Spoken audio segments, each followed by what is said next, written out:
오늘 우리에게 주신 말씀은 창세기 46장 1절에서부터 34절 말씀입니다. 창세기 46장 1절에서부터 34절 말씀입니다.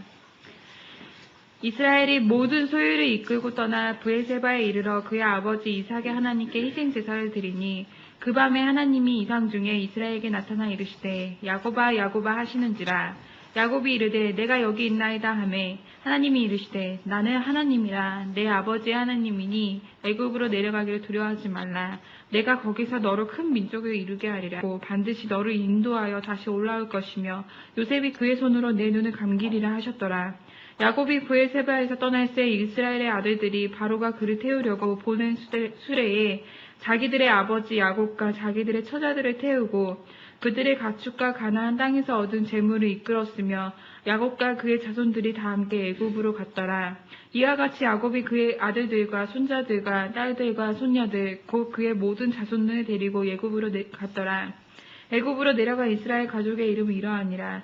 야곱과 그의 아들 곧 야곱의 맏아들 르우벤과 르우벤의 아들 하녹과 발로와 헤스론과 갈미요 시므온의 아들은 여무엘과 야민과 오압과 야긴과 스알과 가나안의 여인들의 아들 사울이요 레위의 아들은 게르손과 그압과 무라리요 유다의 아들 곧 엘과 오난과 셀라와 베레스와 세라니 엘과 오난은 가나안 땅에서 죽었고 베레스의 아들은 헤스론과 하물이요 이사갈의 아들은 돌라와 부아와 욕과 시므온이요 스불론의 아들은 세렉과 엘론과 yar레엘이니 이들은 레아가 바단 아람에서 야곱에게 난 자손들이라. 그 딸 디나를 합하여 남자와 여자가 33명이며 가세 아들은 시뵉과 학기와 수니와 에스본과 에리와 아로디와 아레리요 아셀의 아들은 임나와 이스아와 이스위아 브리아와 그들의 누이 세라며 또 브리아의 아들은 헤벨과 말게엘이니 이들은 라반이 그의 딸 레아에게 준 실바가 야곱에게 낳은 자손들이니 모두 16명이라.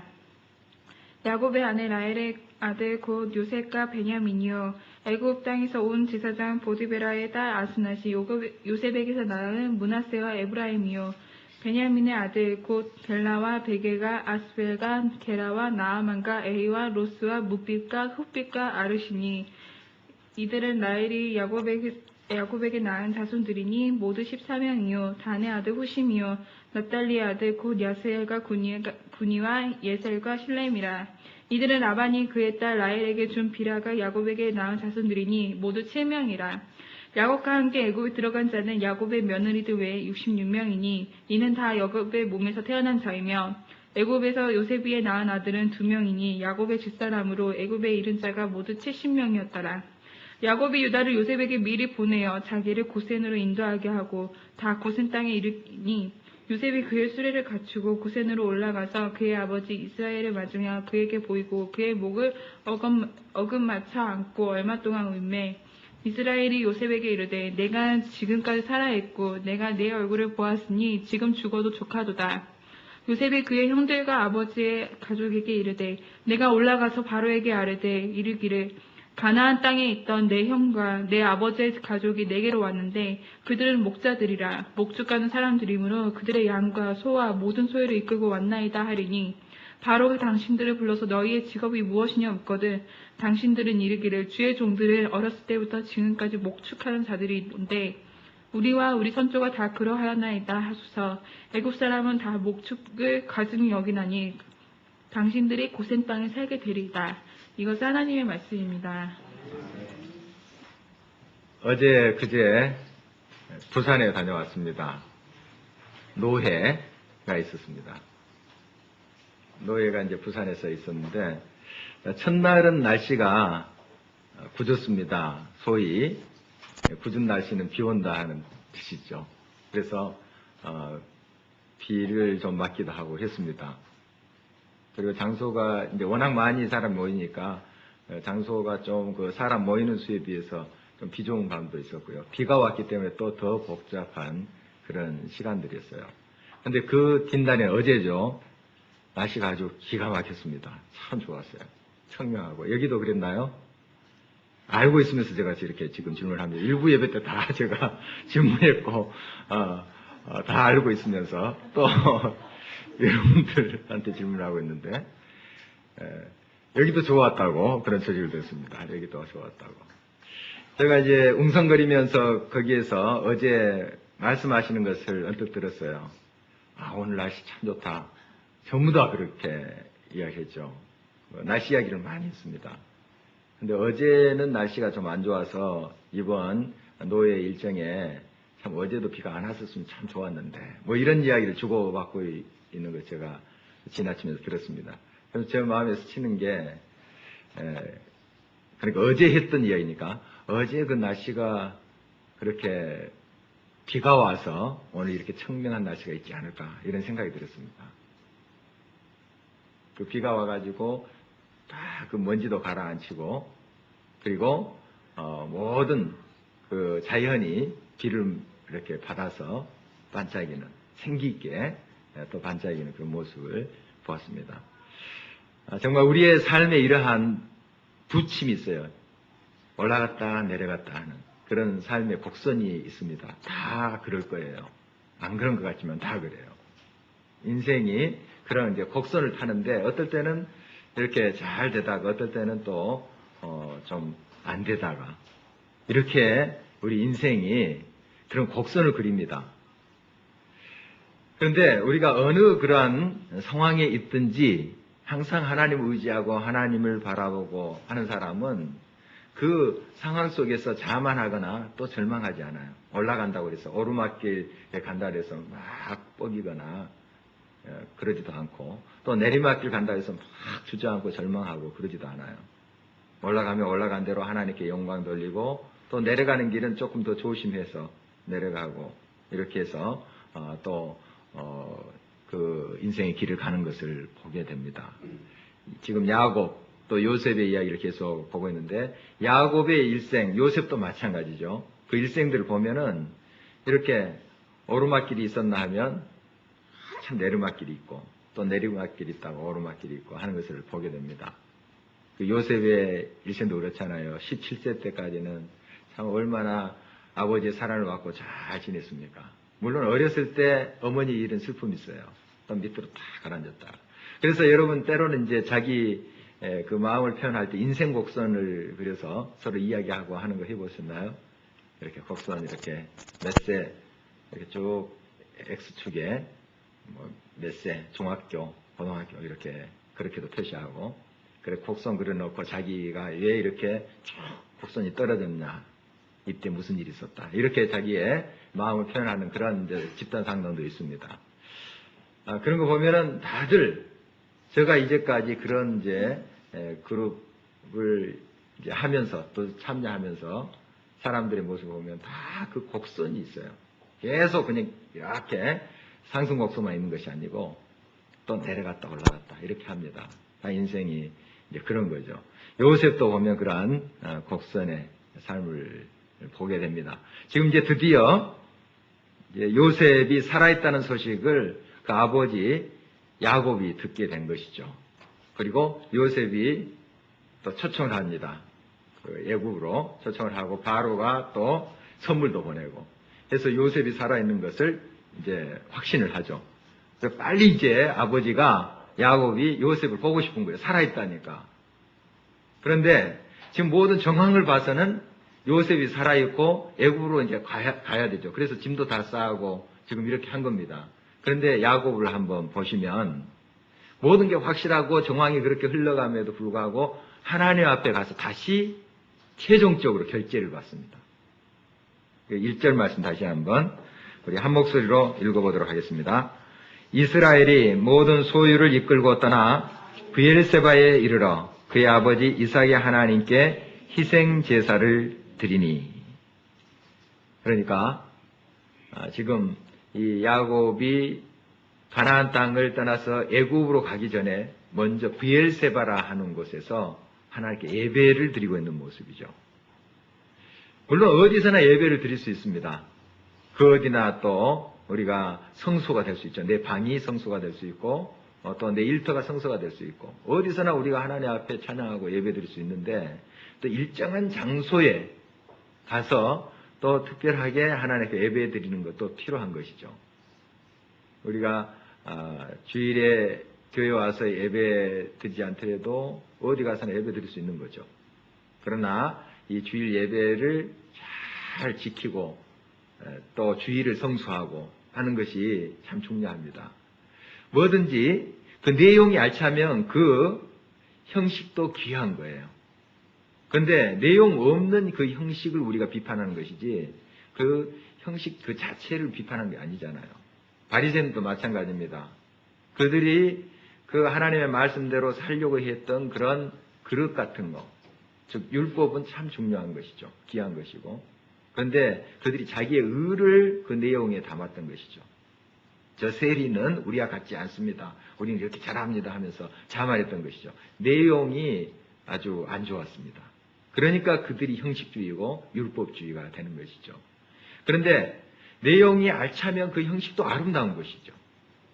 우리가 어떠한 일정한 곳에 와서 예배를 드리고 같이 모여서 하나님 앞에 그렇게 제사를 드린다는 것 참 중요합니다.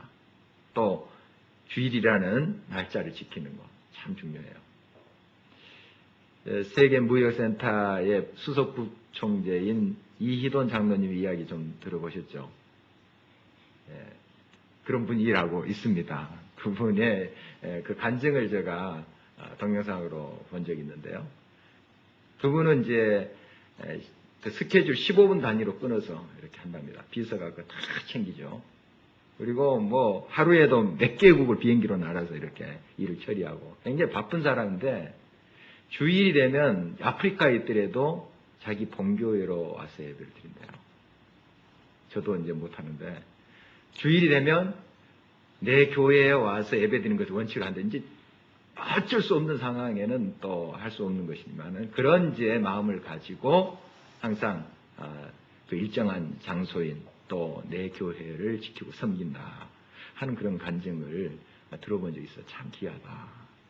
그게 이제 내용이었으면 그렇게 하나님을 만나고 하나님과 그 올바른 관계 없이 그 틀만 가지고 있다면 그건 형식주의죠. 그렇지만 그 안에 하나님을 사모하는 열정과 마음이 있다면 그 형식은 아름다운 것입니다.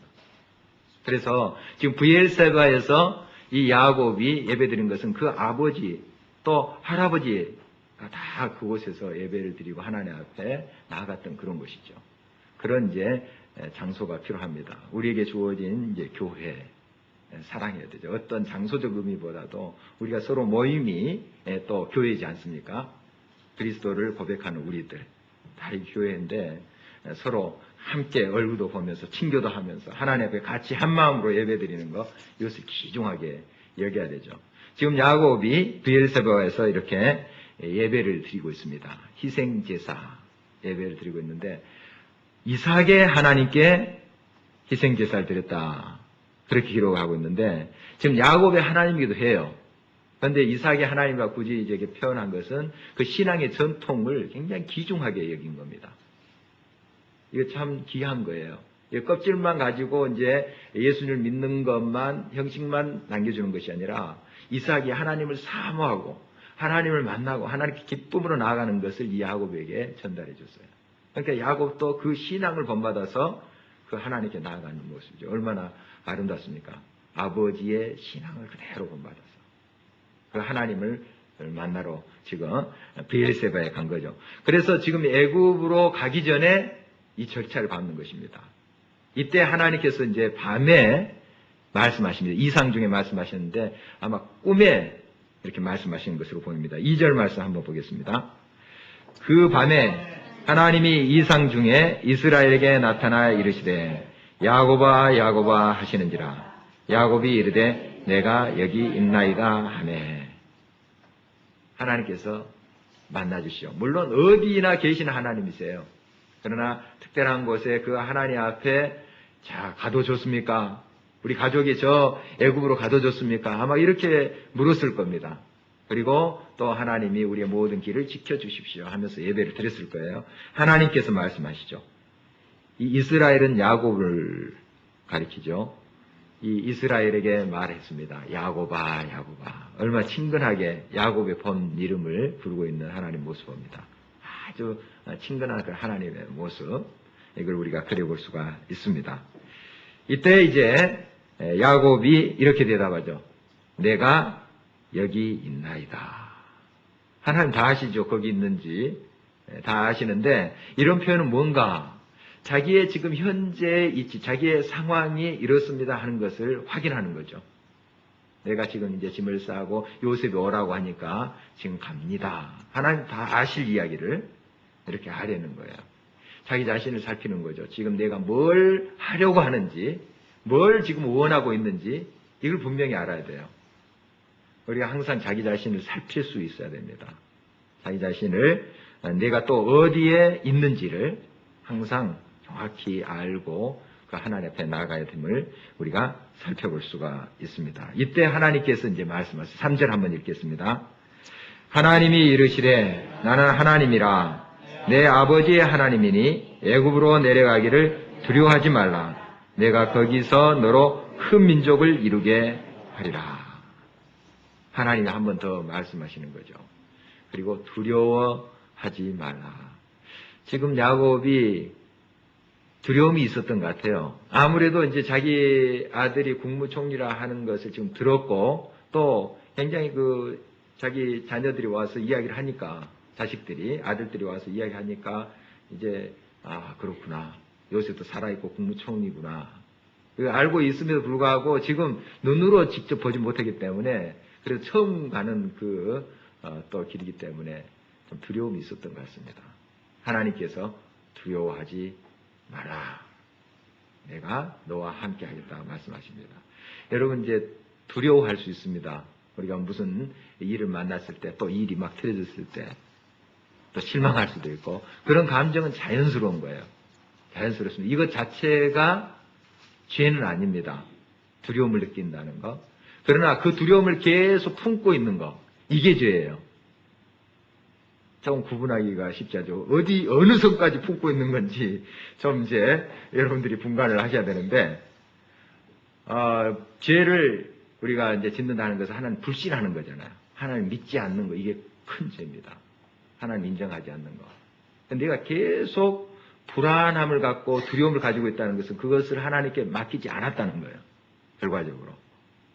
그러니까 하나님 믿지 않는 거죠. 하나님 믿었다면 그거 다 하나님 알아서 하십시오. 하고 내가 그 하나님 품에 쉬는 건데 이게 믿음 아닙니까? 어린아이가 엄마 품에 그냥 새근새근 잠자듯이 엄마는 비바람을 맞고 가더라도 그 안에 엄마 품에 쉬잖아요. 이게 믿음인데 우리가 하나님 믿노라 하면서 계속 불안에 떤다. 하나님을 진짜로 믿지 않는 거예요. 예수님이 제자들과 배를 타고 가실 때 풍랑이 배를 덮쳤어요. 제자들이 막 물도 푸고 막 가진 노력을 했죠. 그러나 이 배가 막 뒤집어지려고 합니다. 예수님은 주무시고 계시고. 제자들이 예수님 깨웠죠. 우리를 살려주세요. 예수님이 잔잔하라 해서 이제 바다를 잔잔하게 하시고 하신 말씀이 있어요. 믿음이 없는 자들아. 이렇게 그들을 꾸짖는 모습을 봐요. 그러니까 두려움을 느낀다는 그 자체는 있을 수 있어요. 이해가 돼요. 그러나 계속 두려움을 갖고 있는 것은 그 예수님을 신뢰하지 않는 거예요. 그러니까 이 분간을 할 수 있어야 됩니다. 우리가 두려움을 느끼고 또 무서운 그런 감정을 가질 수 있어요. 그러면 즉시 그 모든 감정을 하나님께 맡기는 거예요. 내게 이런 두려움이 있으면 내가 여기 있나이다. 두려워하고 있나이다. 내가 지금 떨고 있나이다. 하나님을 내가 온전히 바라보게 해 주시옵소서. 이렇게 우리가 나아가야 돼요. 이게 믿음입니다. 그러니까 두려워하고 있는 거, 그거 자체는 이해될 만한 이야기입니다. 이해할 만한 거죠. 다 두려워할 수 있으니까. 지금 그 믿음이 좋은 야곱도 두려워하고 있는데요. 이해할 만해요. 그러나 그것을 계속 가지고 있는 것은 정당화되지 않습니다. 옳은 게 아니라는 거예요. 하나님 앞에 나아가야 됩니다. 브엘세바로 가야 돼요. 브엘세바로. 그러니까 두려움을 느끼면 그걸 가지고 계속 그것을 사랑하고 그것을 아끼고 내가 품고 있으면 안 되는 거예요. 두려움을 느꼈습니까? 좀 불안합니까? 하나님께로 가야 돼요. 브엘세바로 뛰어가야 돼요. 하나님, 지금 내가 이렇게 신앙생활을 오래 했는데 말씀도 많이 배우고 훈련도 받았는데 계속 마음이 흔들립니다. 두렵습니다. 내가 여기 있나이다. 자기 현 주소를 이야기하고 내 믿음이 이렇게밖에 안 되는군요. 주님 도와주세요. 이렇게 해야 하는 것이 믿음이에요. 하나님이 받아주십니다. 그리고 내가 너와 함께하노라. 너의 힘이 되어주겠노라. 말씀하세요. 꼭 말씀하세요. 물론 누구야 하면서 이렇게 말씀을 하지 않을 수 있지만 그 마음에 확신이 생기는 거예요. 마음에. 하나님의 말씀을 또 보면서 그 말씀이 내 마음에 탁 와닿고 그래서 내가 두려움 없이 행하게 되는 거죠.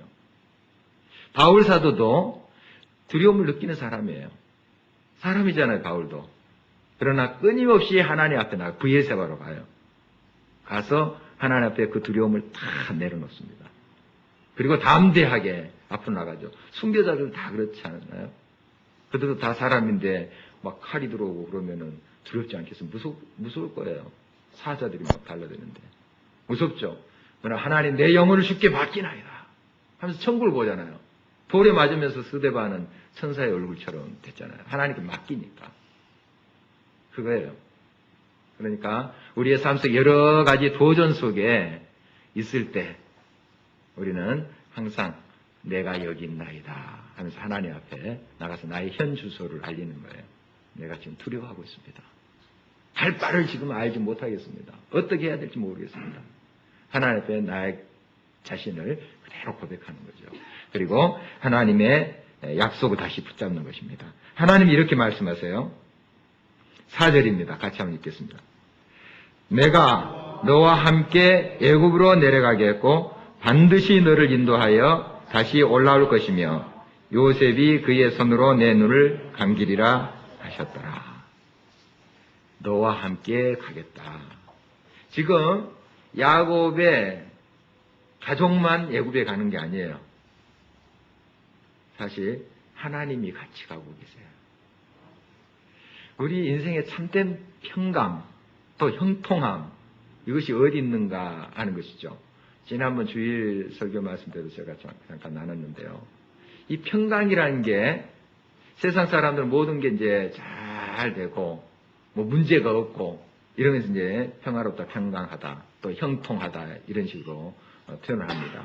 물론 그런 것도 평강이겠죠. 그러나 우리 성경에서 말하는 평강은 어떤 것이냐 하면 하나님이 늘 함께 하심을 믿는 거예요. 하나님께 맡기는 거예요. 그러니까 감옥 속에서조차도 평강할 수 있어요. 내리막길 속에서도 평강할 수 있고 올라갈 때도 평강해요. 그게 중심을 잡고 주변에 환경이 휘둘리지 않는 그런 믿음의 사람들에게 가능한 것입니다. 그러니까 참 평강은 여기에 있는 거예요. 세상 사람들은 승승장구할 때만 평강하다, 형통하다 그렇게 하죠. 내리막길이 있으면 이게 참 빨리 지났으면. 물론 우리도 그런 마음이 있죠. 그리고 그걸 싫어하죠.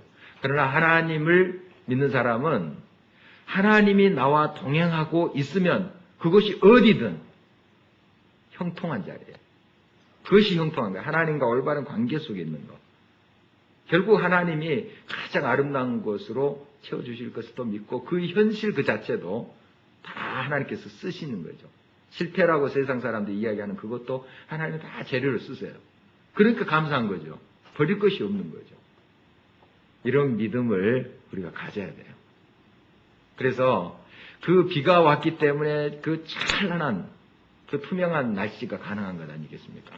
그냥 된 것 아니죠.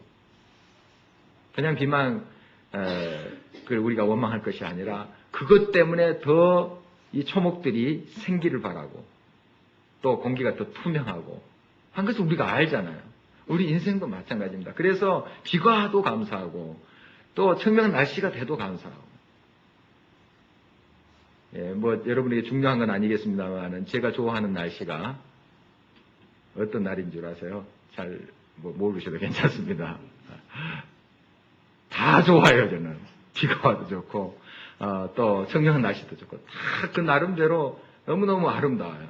다 좋아요. 저는 어떤 날씨가 좋으냐. 그래서 뭐 궂은 날 좋은 날 이렇게 좀 표현하는 것은 저는 틀렸다고 생각하는데 다 좋은 날 의미가 있잖아요. 비 와서 또 초목들이 그냥 춤을 추고 또 청명해서 또 잎들이 그냥 광합성 작용을 하면서 또 양분을 빨아들이고 이렇게 하잖아요.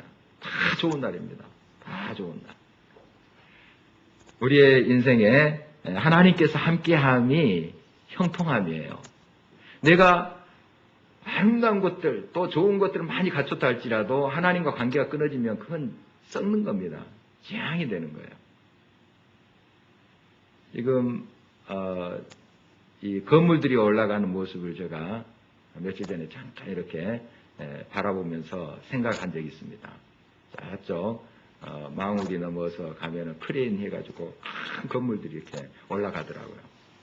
그런데 보니까 옛날에는 이제 다림줄로 줄로 해가지고 쇠 달아가지고 이렇게 해서 다 이렇게 잘 일직선으로 세워졌는가, 벽돌을 쌓을 때 그거 따라서 이렇게 했죠.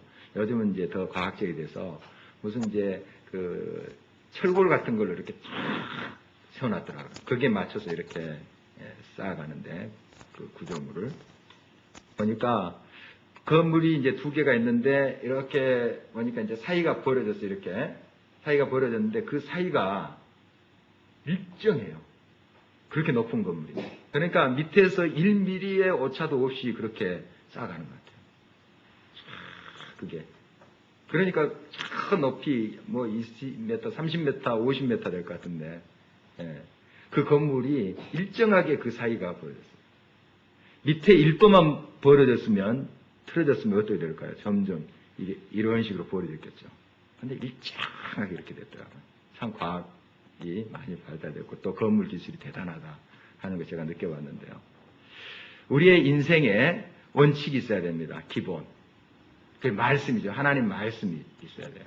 말씀의 기초 위에 그 모든 인생이 세워지면 그것은 안전해요. 그러나 말씀에 기초하지 않고 인생이 잘못된 방향으로 세워져요. 그럼 더 높이 올라갈수록 더 위험합니다. 또 벌어져서 비스듬해서 나중에 쓰러지면 어떻게 되겠어요? 더 위험하죠. 더 높이 올라갈수록 더 큰 것을 성취할수록 더 위험해요.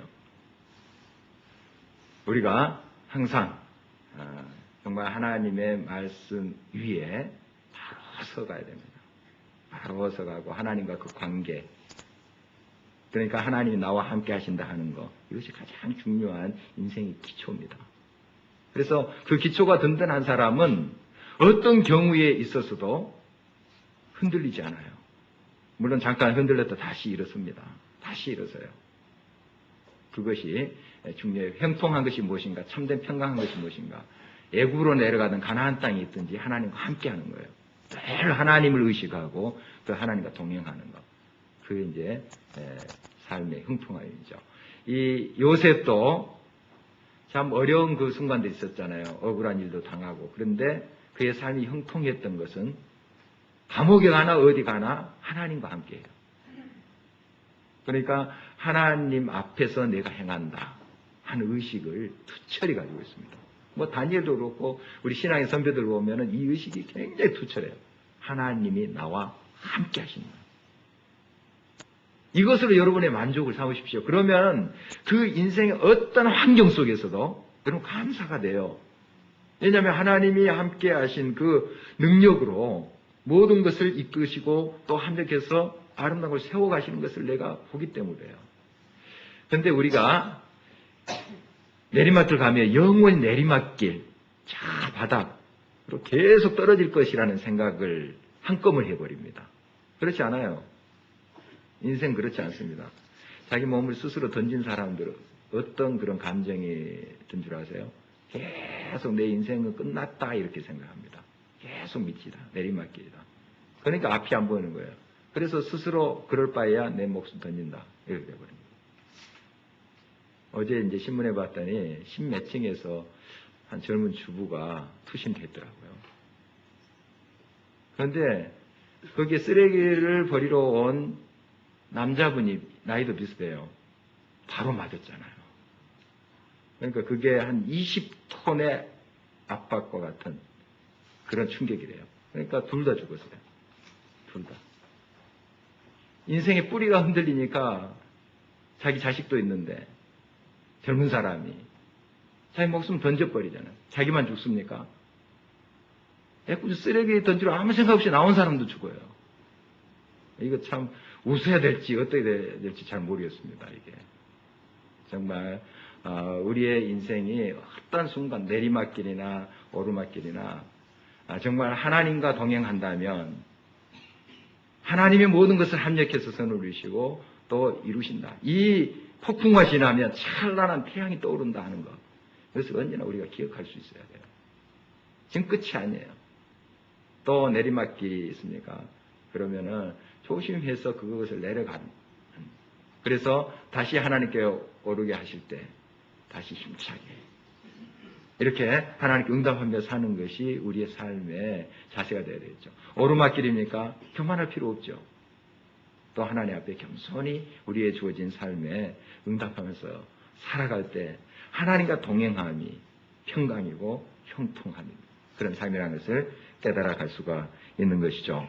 이렇게 이제 애굽으로 야곱이 하나님과 동행하면서 갑니다.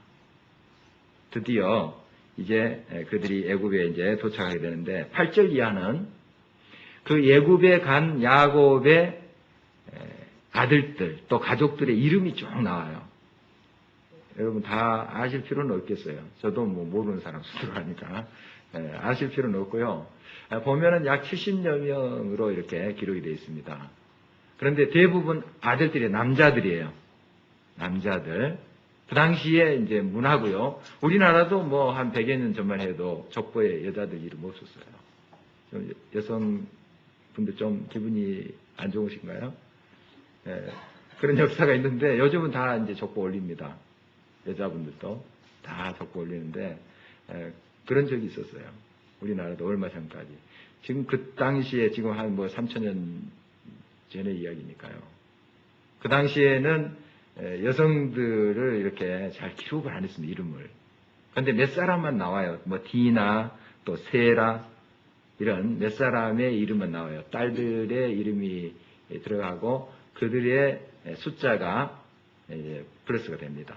그래서 70명인데 사실 야곱에게 딸이 디나밖에 없었을까요? 더 있었을 거예요. 또 자기 손녀들, 야곱의 손녀들이죠. 자기 아들들 12아들이 있잖아요. 그런데 손녀들이 없었을까요? 지금 아들들 이름만 대부분 나오는데 손녀들이 있었겠죠. 다 그 손녀들 여자들이 빠졌다는 거 그것을 이제 보면 70명 이상이 되겠죠. 한 100여 몇 명. 정확한 숫자는 모르겠습니다만은 100여 명은 됐을 것이다 이렇게 보여집니다. 26절 한번 볼까요? 같이 읽겠습니다. 야곱과 함께 애굽에 들어간 자는 야곱의 며느리들 외에 66명이니 이는 다 야곱의 몸에서 태어난 자이며 며느리들도 빠졌죠. 그러니까 이제 딸들, 손녀들도 빠진 것으로 보이고요. 그리고 27절 계속 한번 읽어보겠습니다. 애굽에서 요셉이 낳은 아들은 2명이니 야곱의 집사람으로 애굽에 이른 자가 모두 70명이었더라. 그래서 그 요셉은 미리 왔죠. 미리 왔지만은 요셉의 가족 4명 합하니까 이제 70 이렇게 숫자가 나온 것 같습니다. 그래서 정확한 그 숫자는 아닙니다. 그 당시에 야곱의 식구들이 왔을 때 정확한 숫자는 거기에 또 종들도 있었고요. 일하는 사람들도 있었고 그래서 꽤 많이 온 것으로 보여져요. 어떻든 이렇게 지금 하나님께서 이미 아브라함에게 그렇게 말씀하신 것처럼 그들이 애굽에서 지금 이제 살게 된 모습을 그대로 그리고 있습니다. 이제 요셉과 드디어 그 아버지 야곱이 만나게 돼요. 소식으로 듣고 그 아들들의 이야기를 듣고 요셉이 살아있는 것을 이제 느꼈지만 실제로 본 것은 이제 이 장면이거든요. 29절 한번 보겠습니다. 같이 읽겠습니다. 요셉이 그의 수레를 갖추고 고센으로 올라가서 그의 아버지 이스라엘을 맞으며 그에게 보이고 그의 목을 어긋맞춰 안고 얼마 동안 울매. 참 그림이 그려지나요? 참 한 지금 130여 세 그 야곱이 될 것 같은데요. 할아버지 이제 곧 이제 하늘나라로 갈 그런 나이가 됐는데 참 그 아들 죽었다고 생각한 아들을 만나게 되죠. 눈앞에서. 그거 얼마나 감동적이겠어요. 막 어긋맞고 한참 동안 울었다. 서로 울었죠. 그 엉엉 우는 소리에 다 그 지난날의 스토리들이 들어가 있어요. 그냥 엉엉 울지만 다 마음과 마음이 지금 막 통해요. 그런 언어로 서로 얼마나 고생이 많았냐, 아버님 너무 보고 싶었어요, 뭐 이런 이야기겠죠. 그건 그냥 우는 거예요. 여러분, 지난번에 형들과 또 요셉이 서로 화해하는 그 장면, 그것도 서로 부둥켜고 우는 것이었잖아요. 때로는 이것이 필요합니다. 한번 하나님 앞에 좀 우는 게 필요해요. 그런데 참 그러기가 쉽지 않죠. 멍석을 좀 깔아줘야 되는데, 그런 이제 분위기에서 함께 통성기도하면서 기도하는 그런 시간도 필요해요. 우리나라 이조 시대 때 특별히 그 앞에 고려 때나 고구려 때보다도 이조 시대 때 더 여성들이 차별을 받았습니다. 왜냐하면 이조 시대 때 유교 문화였으니까. 그 고려 시대만 해도 이제 불교 문화였잖아요. 그래서 여성들의 지위가 꽤 상대적으로 높았다고 합니다. 그런데 이제 이조 시대에 들어와서 여성들이 그냥 막 무시를 더 당한 거죠. 그러니까 얼마나 한이 많았겠어요. 그래서 이제 애꿎은 바가지만 긁는 거죠. 막 그 바가지에 이제 시어머니 얼굴 그려놓고 마음속으로 빡빡 긁는 거죠. 바가지 깨고 이건 이제 남편의 모습을 그리면서 바가지 깨고 그렇게 이제 화풀이를 한 거죠. 얼마나 한이 많았으면 그러겠어요. 우리 기독교가 들어와서 여성들의 치유가, 그 마음의 치유가 많이 일어났습니다. 뭐냐? 새벽기도. 교회에 와서 멍석을 딱 깔아주니까 교회에서는 막 울부짖으면서 기도해도 그게 별로 좀 모습이 그렇게 이해가 됐거든요. 그냥 와서 아버지 하면서 이렇게 해도 다 그 이해가 됐어요. 이해가 되니까 교회에서 기도하면서 치유가 많이 일어났어요. 사실입니다. 여성들이. 그래서 여성들이 많아요.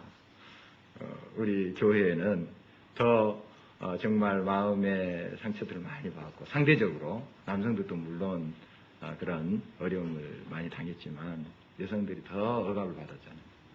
그래서 우리 기독교의 신앙이 여성들의 참된 자유와 그런 해방을 갖다주는 그러한 또 이야기를 우리가 듣고 있습니다. 어떻든 정말 이게 한번 울어버리는, 하나님 앞에 울어버리는, 서로 또 부둥켜 안고 울어버리는 그것이 좀 필요해요. 같이 기도하고 통성으로. 그래서 가끔씩 자주 가는 건 좀 저는 그렇게 썩 추천하지 않습니다. 가끔씩 기도원에 가는 것도 괜찮아요. 거기는 이제 그런 분위기가 되죠. 물론 건전한, 이상한 데도 있어요.